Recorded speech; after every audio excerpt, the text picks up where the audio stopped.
I wasn't supposed to be there. Black Hollow was a place we all heard stories about growing up, a place we were warned to stay away from.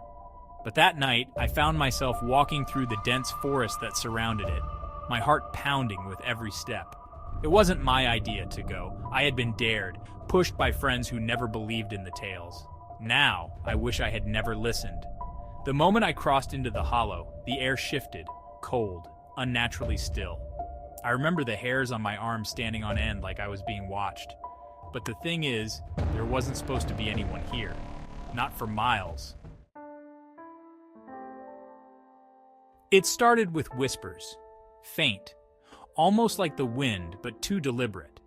They seemed to come from the trees circling me, growing louder. My breath hitched as I tried to make sense of it. Just your imagination, I told myself. But deep down I knew better. The stories were real. Suddenly a snap echoed through the silence. A twig breaking. Something was out there, moving. My pulse quickened. I spun around, scanning the darkness, but nothing moved. Only shadows danced under the pale moonlight. I decided to head back, but as I turned, I saw something. Or someone. A figure standing at the edge of the hollow, barely visible in the mist. It was tall, unnaturally tall, and draped in what looked like torn, dark fabric. My throat tightened. "Who's there?" I called out, trying to sound braver than I felt. The figure didn't move. It just stood there, watching. I took a step back, my legs trembling. That's when I heard it. Not just one whisper, but many. They filled the air, overlapping in a haunting chorus of voices, none of them human. I couldn't understand the words, but I could feel the malice behind them. The figure started to move, slowly at first, then faster. I ran. I don't think I've ever run that fast in my life. The branches tore at my clothes, my skin, but I didn't care. All I could think about was getting away from that thing, whatever it was. But the whispers, they followed me, growing louder, angrier. I could feel something just behind me, chasing, its presence suffocating. My chest burned as I sprinted through the trees. But no matter how fast I ran, the whispers stayed with me, growing more intense. I swear I could feel cold fingers brush the back of my neck. I didn't dare look back. I thought I was safe when I reached the edge of the forest, but the moment I broke through the tree line, I stopped. Everything around me felt off. Too quiet, too still. And then I saw it.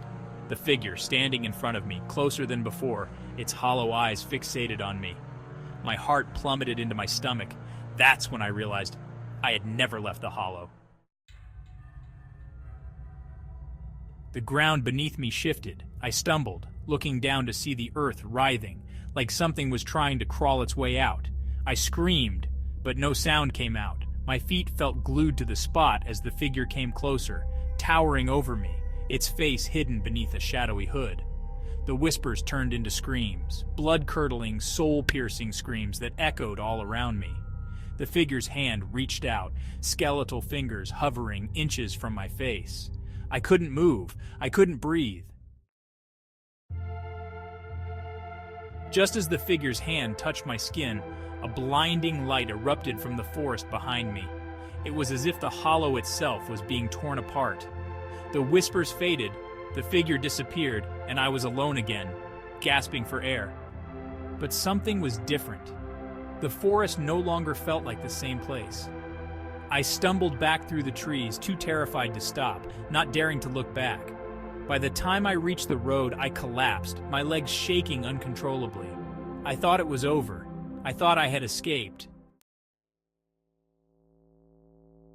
I've tried to forget what happened that night, but it won't let me. The whispers. I still hear them, sometimes in the dead of night when I'm alone. They creep into my dreams, reminding me that Black Hollow isn't done with me. And the worst part? The figure. I see it sometimes, standing at the edge of my vision, always watching, always waiting. I don't know what it wants, but I'm afraid to find out. People say Black Hollow is cursed, but they don't know the half of it.